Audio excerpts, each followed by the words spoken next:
اہم بات یہ کہ ہم میں سے کون نہیں چاہتا کہ ہمارا خاتمہ بالخیر ہو. جب ہم اس دنیا سے جائیں تو نیک اعمال ہماری زیادہ راہ ہوں. خاتمہ بالخیر ہمیشہ ہماری دعا بھی ہے اور ہر مومن کی خواہش بھی. امام جعفر صادق علیہ السلام نے اپنے ایک شیعہ کو خط لکھا. شیخ صدوق جن کا سن وفات 381 ہجری ہے، انہوں نے اپنی معروف کتاب عیون اخبار رضا میں امام کی اس تحریر کو لکھا ہے. امام علیہ السلام اپنے شیعوں کو مخاطب کر کے ارشاد فرماتے ہیں: ان اردت ان یختم بخیر عملک حتی تقبض وانت فی افضل الاعمال. اگر تم چاہتے ہو کہ تمہارا خاتمہ بالخیر ہو اور تم اللہ کی بارگاہ میں افضل ترین عمل لے کر حاضر ہو تو ان 4 باتوں پر عمل کرو. نمبر 1، فَعَزِّمْ لِلَّهِ حَقَّهُ، اللہ کے حق کو محترم جانو. اللہ کا جو بھی حق تمہارے اوپر ہے اس کو ادا کرو. نمبر 2، أَن لَا تَبْذُلَ نَعْمَاءَهُ فِي مَعَاصِيهِ، اللہ کی دی ہوئی نعمتوں کو حرام راستے پر صرف نہ کرو. مثلا آنکھ اللہ کی دی ہوئی نعمت ہے، اس سے حرام مت دیکھو.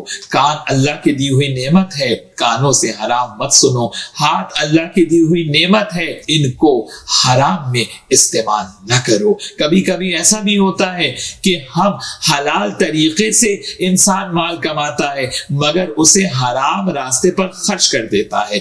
یاد رکھیے، فقط مال حلال کمانا کافی نہیں ہے بلکہ اس کو حلال راستے پر خرچ کرنا کمال ہے.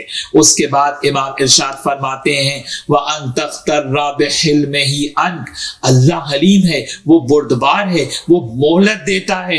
اس کے مہلت دینے کے سبب تم مغرور نہ ہو جاؤ. اس کے جلدی گرفت نہ کرنے کے سبب اپنے اعمال سے غافل مت ہو جاؤ. وہ حلیم ہے، وہ سزا دینے میں جلدی نہیں کرتا. جیسے ایک استاد شاگرد کی شرارتوں کو نظر انداز کر دیتا ہے مگر ایسا نہیں ہے کہ وہ اسے دیکھ نہیں رہا ہے. اسی طرح اللہ سبحانہ و تعالی کی نگاہ ہر لمحے ہمیں دیکھ رہی ہے مگر وہ ہمارے گناہوں پر ہمیں مہلت دیتا ہے. دعائے جوشن کبیر میں ہم کیا کہتے ہیں؟ یا حلیم لا یعجل، اے وہ جو حلیم ہے اور عجلت نہیں کرتا. اس کے بعد امام علیہ السلام ارشاد فرماتے ہیں، اور روایت کا یہ حصہ اس حوالے سے بھی اہم ہے کہ ہم ایام عزا سے قریب ہو رہے ہیں. امام صادق نے کہا کہ اگر تم چاہتے ہو کہ تمہارا خاتمہ بالخیر ہو تو یاد رکھو وَأَكْرِمْ كُلَّ مَنْ وَجَدْتَهُ يَذْكُرُ مِنَّا او ینتحلو مودتنا، ہر اس شخص کا احترام کرو جو ہمارا ذکر کرتا ہے، جو ہماری محبت کا دعویٰ کرتا ہے. ہر وہ شخص جو ذکر اہل بیت سے منسوب ہے اس کا احترام دوسرے مومن کے اوپر لازم ہے. مثال کے طور پر عالم دین ہے، امام کہتے ہیں ہم سے منسوب ہے. کوئی ذاکر ہے، امام کہتے ہیں ہم سے منسوب ہے. نوحہ خان ہے، مرثیہ خان ہے، ماتمی ہے، عزادار ہے، بانی مجلس ہے، سید الشہداء کی مجلس کا اہتمام کرنے والا ہے. امام کہتے ہیں کیونکہ ہم سے منسوب ہے، ہمارے ذکر سے منسوب ہے، اس لیے اس کا احترام تمہارے اوپر لازم ہے. تمہیں حق نہیں ہے کہ اسے برے القاب سے پکارو. یاد رکھیں کبھی کبھی چند منٹوں کی ذہنی تفریح ہماری آخرت اور عاقبت خراب کرنے کا سبب بن سکتی ہے. امام علیہ السلام اس کے بعد اس بات کا جواب دے رہے ہیں کہ جو سوال ذہنوں کے اندر پیدا ہوتا ہے کہ اگر امام نے ارشاد فرمایا کہ احترام لازم ہے تو اس احترام کی کیا نوعیت ہے.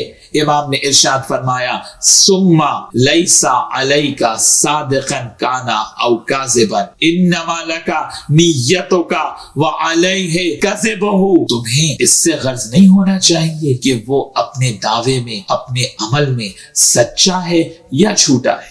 یعنی مثال کے طور پر اگر کسی کے لیے کوئی کہے کہ صاحب یہ تو خلوص کے ساتھ مجلس نہیں کر رہے، یہ تو دکھاوے کے لیے کر رہے ہیں، امام یہ کہہ رہے ہیں کہ اس کی جو نیت ہے اس سے معاملہ ہم کر لیں گے. تم منصف نہیں ہو کہ کسی کی نیت کا فیصلہ کرو. یعنی اس کا معنی یہ ہے کہ ہمارا کام یہ ہے کہ ہم ہر مومن کا احترام کریں، ہر ذکر کرنے والے کا احترام کریں اور نیتوں کا فیصلہ ہمیں نہیں کرنا ہے، کیونکہ احترام ولایت کا احترام ہے کہ جو بھی اہل بیت علیہم السلام کی ولایت پر قائم ہے، اس نسبت سے ہر مومن کا، ہر عالم دین کا، ہر ذاکر کا، ہر نوحہ خان کا احترام ہر مومن کے اوپر لازم ہے۔ ہاں اگر کہیں بنیادی عقائد میں کوئی انحراف نظر آ رہا ہے تو اس کی اصلاح کر دینے کی گنجائش موجود ہے، مگر کسی کو برے القاب سے پکارنا،